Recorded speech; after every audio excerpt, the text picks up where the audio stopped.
Bem-vindo aqui para mais um vídeo sobre análise de papéis. Desta vez, analisando uma empresa que faz parte da carteira do canal, a AES Brasil, que teve os seus resultados publicados no dia de ontem, 27 de fevereiro de 2023, e fez a apresentação dos seus resultados no dia de hoje, 28 de fevereiro de 2023.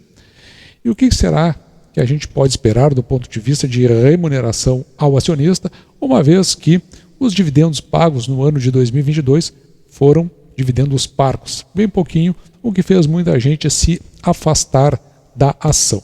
Vamos dar uma olhada o que a companhia mostrou em termos de resultados.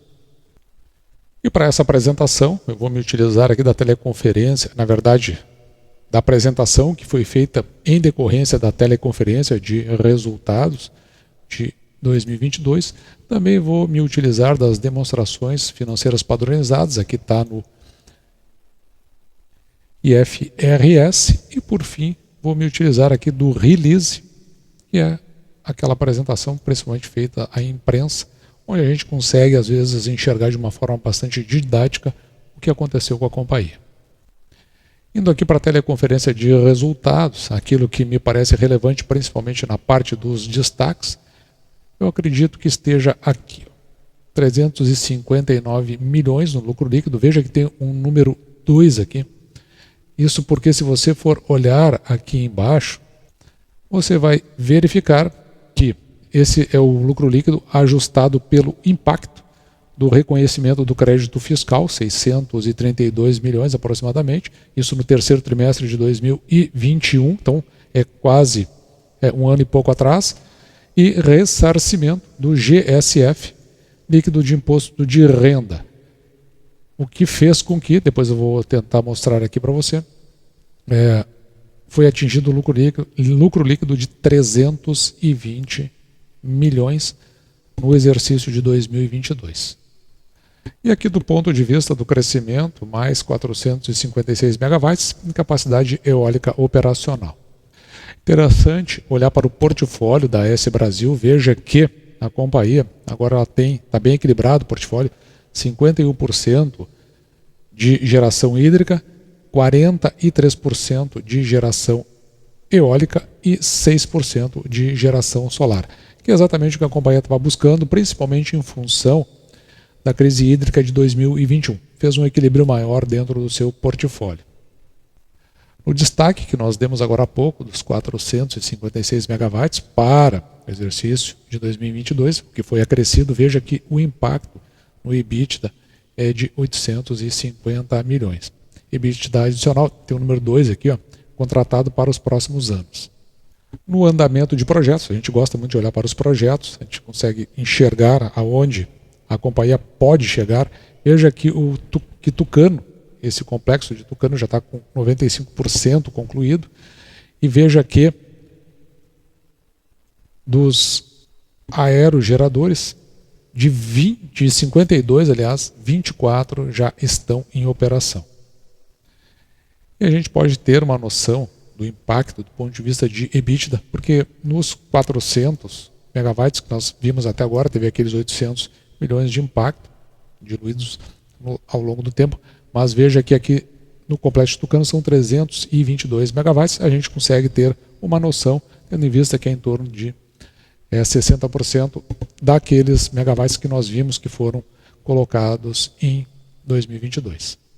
Já o complexo de Cajuína são 625 megawatts, veja que Cajuína 1 já está 78% concluído e Cajuína 2, 18% são outros projetos para a companhia botar em operação.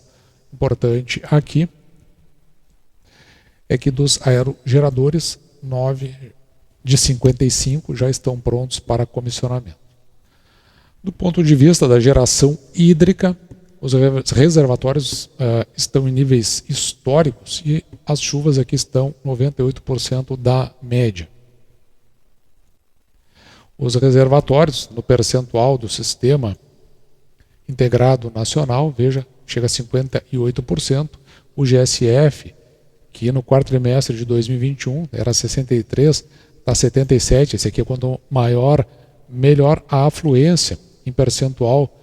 Veja, a afluência é o fluxo da água nos afluentes, por óbvio. Então a gente verifica que para o ano de 2022, pelo menos, né, uma condição bastante favorável do ponto de vista se nós compararmos com a crise hidrológica de 2021. Olhando para o portfólio da companhia, o portfólio hídrico está 100% contratado para os próximos 2 anos. Já é uma ótima notícia. E onde é que a gente vai encontrar a energia hídrica contratada? Ela vai estar nesse verde mais claro aqui. Então, 2023, que eu acabei de marcar, 2024, 100% contratado e já tem contratações significativas aqui, tanto para 2025 quanto 2026.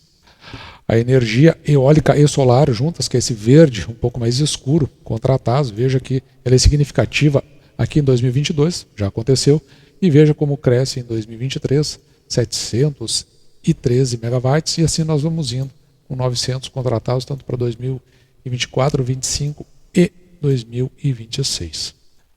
Olhando para o financeiro, veja que a margem líquida, no comparativo ano a ano, cresce 35%, sendo que a margem passa de 1,2 bi para 1,7 em 2022. Lembrando que estamos comparando o ano de 2021 com o ano de 2022. Nos custos de despesas, aqui é algo interessante porque tem um crescimento, não está mostrado na apresentação, mas passa aqui de 454 milhões para 535. Esse crescimento, que não está na apresentação, eu que coloquei aqui, foi de 17%.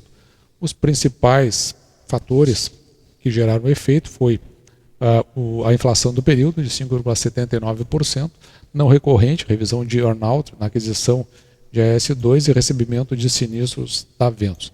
Mas o crescimento das despesas, veja que teve aquela aquisição de Ventos do Araripe, Caetés e Cassino, que aconteceu mais ou menos aí pelo meio do ano, e despesas aqui, não recorrentes, aqui no caso, despesas de seguro, viagem, projetos, modernização e melhoria de sistema. Com isso, enquanto que a inflação variou 5,79, os custos, bom, mas a gente já esperava que fosse aumentar, até porque aumentou também o patrimônio da companhia com finalidade operacional. Então, por isso, a gente verifica esse crescimento aí de 17%, que, no geral, assim, não chega a nos assustar. E acredito aqui, para finalizar, do ponto de vista do EBITDA consolidado e lucro líquido consolidado, observe que aqui, ó, na variação de 2021 para 2022, o crescimento no EBITDA consolidado de 37%, ao passo que o lucro líquido consolidado, ele aqui é interessante, porque o que nós vamos computar? Veja que tem um menos 39 aqui em 2021, é o ano todo, e lá no início da apresentação, lá nos destaques, a gente falou dos 359 milhões e depois, justamente por conta do reconhecimento de crédito, 532 milhões no terceiro trimestre de 2021 e o ressarcimento aqui do GSF líquido de imposto de renda que aconteceu no final do ano, então por isso que teve esse fechamento aqui negativo. O resultado de 2022, com 359, ele faz esse abatimento e, portanto, o lucro líquido ele fica aqui em 320 milhões, que é o que nós vamos utilizar quando nós descrevermos o nosso quadro de indicadores no final dessa apresentação. E antes de chegarmos nas dívidas, vamos dar uma olhada aqui no caixa da companhia, que ela tinha um saldo inicial no fechamento de 2021 de quase 2 bi. E agora aqui tem 4,3 aproximadamente. Então, onde está o verde aqui na composição desse caixa, observe que é essa variação aqui. Então, é a geração de caixa, 1 bi aproximadamente, as captações e amortizações, mais o aumento de capital, caixa, aquisições aqui de caixa e depois aqui os gastos com investimento, que é o que gerou mais impacto justamente para fazer essa compensação. E nós olhamos aqui lá no final, veja que do caixa tem um comprometimento aqui para investimentos de 2023 de quase 3 bi. E também tem algo aqui que me chama bastante atenção, mas que eu gosto, é o que nós vamos ver a seguir, é esta amortização de 547 milhões em 2023, provavelmente aqui decorrente da amortização das dívidas da companhia. E por falar em dívidas, então está aqui uma parte que a mim, pelo menos, me incomoda muito, que é essa alavancagem aqui, quase 5. O lado positivo, porque como nós vimos, tem esse caixa de 4,3 aproximadamente, então faz aí com que a gente tenha alguma expectativa um pouco mais positiva. De qualquer forma, a dívida chega, sua dívida líquida, a 6,6 bilhões. Então ela cresceu bastante, principalmente aqui em relação ao primeiro trimestre de 2022, né? Ela evoluiu bastante, então a gente fica de olho. Em relação ao covenant, aqui a companhia bota num cantinho aqui para a gente, olhar com uma certa delicadeza. Ela é de 4,5, enquanto aqui está 4,8. O que é necessário fazer uma amortização para que ela fique dentro das condições para que ela venha a pagar proventos na forma como nós esperamos. Mas se por um lado nós olhamos para a alavancagem e dívida consolidada, por outro lado, veja, quando o EBITDA é ajustado, já a alavancagem fica aqui em 3,6, portanto, né, ela está dentro do compromisso que ela estabelece. E dentro das perguntas e respostas feitas durante a teleconferência de apresentação dos resultados, sempre tem algo aí que nos chama a atenção. Vamos ver o que a companhia tem a dizer, principalmente com relação a voltar a pagar dividendos em forma considerável. De forma considerável, eu reporto aos tempos da AES Tietê. A primeira pergunta, primeiramente quero parabenizar pela gestão e resultados. Gostaria de saber quando pretendem voltar à remuneração dos acionistas e se tem previsão para o exercício de 2023. Obrigada pela pergunta. A decisão de dividendos foi tomada em função principalmente de duas variáveis, né? A gente tomou em função do nosso nível de endividamento atual e também em função da taxa de juros vigente. Então lembra que a gente viu os covenants, a gente viu a alavancagem do ponto de vista do consolidado e também depois do EBITDA ajustado. Veja que ela é bem alta, então me parece que tudo vai correr. E outra, agora essa nova informação que é justamente a questão da taxa de juros. Então tudo vai depender dessa composição para que a companhia volte a pagar proventos. Vamos ver o que a CEO da companhia tem a dizer ainda sobre esse pagamento de proventos. Então, olhando para o nosso nível de endividamento, a gente está na fase final da construção do 1 giga e, com isso, a gente deve atingir o pico do endividamento agora nesse primeiro semestre, que deve ficar um pouco acima de 5,5 vezes. Tá? Além disso, a gente também está, ao mesmo tempo que a gente está no pico do endividamento, a gente está experimentando aí no Brasil juros bastante altos, com uma taxa básica bem próxima a 14%. Então, em função da combinação desses dois fatores, a gente tomou a decisão de distribuir 50% do lucro distribuível, do lucro com caixa associado. Tá? Além disso, a gente também está, ao mesmo tempo que a gente está no pico do endividamento, a gente está experimentando aí no Brasil juros bastante altos, com uma taxa básica bem próxima a 14%. Então, em função da combinação desses dois fatores, a gente tomou a decisão de distribuir 50% do lucro distribuível, do lucro com caixa associado. Tá? Nós temos a intenção, sim, de voltar a distribuir 100%, assim que haja tanto a redução da alavancagem da companhia, quanto a redução da taxa de juros básica do país. E aqui um comentário, né, porque é mais ou menos o que a gente já vinha falando em apresentações anteriores. A nossa expectativa é de voltar a receber proventos a partir do ano de 2024. Então nós não temos expectativa nenhuma ainda para o ano de 2023. E agora vamos levar todos esses resultados que nós pegamos aqui na apresentação, mais o que nós coletamos do IRFS e também do release, e colocar dentro da nossa tabela de indicadores. Trazendo os dados, vamos dar uma olhada primeiramente no que nós tínhamos em expectativa sobre a companhia. Veja aqui a nossa projeção aqui para 2022 era uma receita líquida de 2,7 bi e a companhia fechou 2022 bem perto lá, 2,8 bi, um pouquinho acima. Nós tínhamos também os resultados que a companhia veio obtendo, uma expectativa aqui de um lucro líquido de 243 milhões, a companhia, como nós vimos, chegou aos 320 milhões. Com isso, a gente estimava a possibilidade da companhia distribuir até 32 centavos de dividendos, mas ela ficou aqui nos 11 centavos, e os motivos a gente sabe, né? São essas aquisições, a alavancagem e a taxa de juros alta do mercado.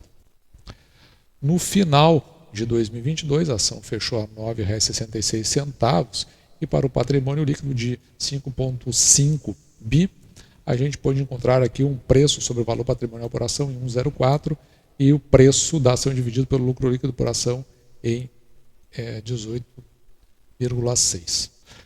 Com isso, a gente já tem condições de fazer uma estimativa para o ano de 2023. Neste caso, veja aqui, ó, enquanto a receita cresce 10,28 e o lucro líquido apenas 2,6, sendo que os dividendos, o encolhimento que ele teve de 78 centavos em 2018, aqui ainda era a AES Tietê, chegou agora a 11 centavos apenas, lá era 78 centavos, então veio um decréscimo médio ao ano de menos 39,08%, então nós não vamos considerar. Nós entendemos que, neste caso, é melhor ficarmos com os índices inflacionários, conforme a projeção Focus, de 5,79%. Com isso, a gente pode estimar aqui uma receita líquida da companhia no entorno dos 3 bilhões, um lucro líquido de 338 milhões e, veja, aqui tem um detalhe, a companhia, como ela mesma disse, eu até vou fazer uma correção aqui